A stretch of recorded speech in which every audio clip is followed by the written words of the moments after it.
خان شهید وایي چې وینګیټ فرنګی راغی کور ته، زه پروت وم په لټکلو د کوټې، زه پروت وم، لیویز والا راغی ول پولیټیکل ایجنټ دې غواړي. زه دا کیسې درته کوم عزیزانو، غوږ ته بیا اچوئ، پر دې بیا مجلس سره پټینګېږو به.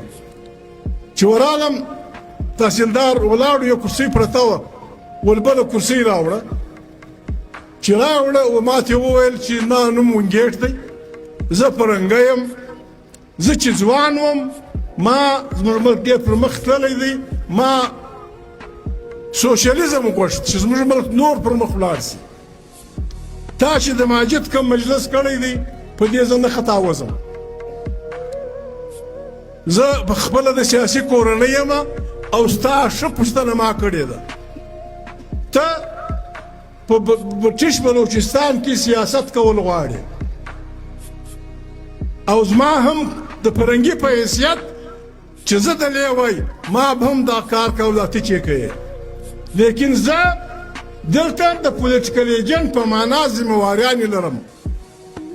په دې اووه سال کې چې جنګ عظیم یو سوی دی، د بل لپاره کشف په هندوستان کې کشف بګیر دی، موږ په بریټیش بلوچستان کې قطعا سیاست نه پرېږدو.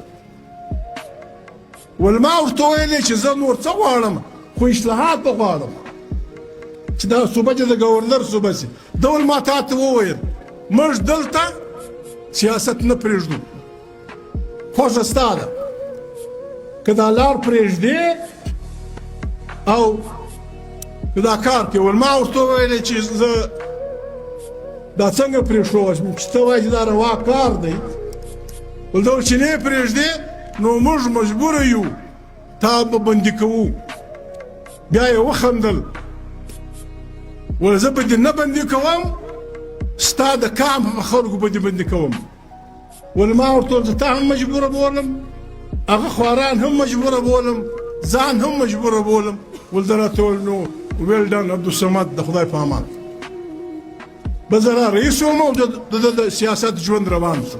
دلته په دې خبره پښتونخوا ملي پارټي هر کارکون باید په هسکه غاړه دا ووایي. موږ چاته پیغور نه ورکوو، موږ څوک د ځان ټیټ نه بولو.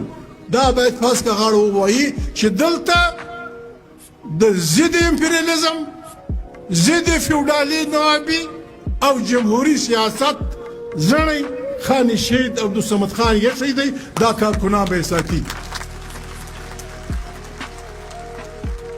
خان شهید چې پاکستان جوړ سو، خان شهید لومړی سیاسي کارکون دی چې هغه د پاکستان په سیاست کې دا فکر وړاندې کوي چې د ډیورن لاین راکښته د پاکستان په خوا، د ډیورن لاین راکښته له چتراله نیولې تر بولانه د پښتانه دا ټول وطن باید خامخا په یوه صوبه کې راسي، د هغې نوم د پښتونستان. دا د بولان په خبره زموږ بلوڅ ملګري کله کله خفه سي چې دا بولان دې بیا د کومې خوا راخیستی دی. موږ په بولان دا به نه لرو. زموږ د بلوڅ قدرتي بیش د بولان دا مانده دی.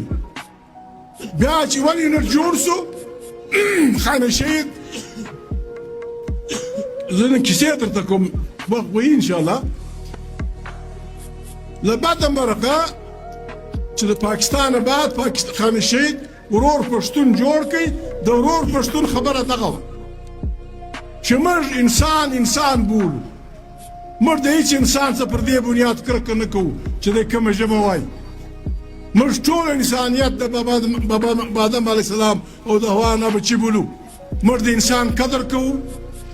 خان شهید وایي زه په کور کې نظربند وم، د شپې بیا راوستم دې ګورنر هاوس له. د ایوب خان ورور او ډاکټر خان به راته ویل چې په ون یونټ کې پښتانه لږ خلک دي، ابادي یې لږ ده. موږ د ون یونټ وزیر اعظمي راکوي، راسې موږ یې کومکیان سو، راسې موږ یې ملګري سو، نو پر پاکستان به د پښتنو پاچوي. ول ما ورته وویل چې د ایوب خان ورور ته او ډاکټر خان او خدای ته وګورئ، پښتانه او پرګټ پاکستان باچي ناکه خپلې صوبې خرابوي په دغه کوي خو ما نه ورسره منله 1 یونټ جوړ شو د باچا خان مشر ورور خپل ورور باچا خان هم ونیوی خان رشید یې په جیل کې واچاو بیا الیکشن اعلان یې وکړ د ډاکټر خان صاحب دپاره په ګرد ملک کې هلکه نه وه چې دی پر ودرېږي ولې یونټ یې جوړ کړی نو ځان دپاره یې بریټیش بلوچستان د ټکټ واخیستی چې د بریټیش بلوچستان د شاهي جرګې د ممبرانو به زه ووټ دلته یې ودراوه خان رشید لاړې بوري یا د دې الیکشن دپاره یې کار کاوه یا څه کاوه خان رشید یې په جیل کې واچاوه په پیسو په کش په ګیر په 2 ووټه ډاکټر خان د دې صوبې څخه دا دغه ممبر شو بیا چې خان پریس کانفرنس یې کاوه خدای خبر څونه کشمېدلی و په پریس کانفرنس کې ویل ور یو که ما په ژوند پر یو چا ټک کولی ما یو څوک ویشتلی سوی ما به دا د ډاکټر خان خبره ما به عبدالصمد خان په خپله توپنچه ویشتلی تش په دې چې اول زمړې دا څه کوي لالادین په جیل کې اچول د امام ځان غر کوي نو د خان رشید بله دغه دا ده چې د نیشنل عوامي پارټۍ په جوړېدو کې دا فکره د نیشنل عوامي پارټۍ په منشور کې اچول چې صوبې به د ژبو او ثقافت پر بنیاد جوړېږي دا ځانګړتیا هم د خان رشید ده څلورمه خبره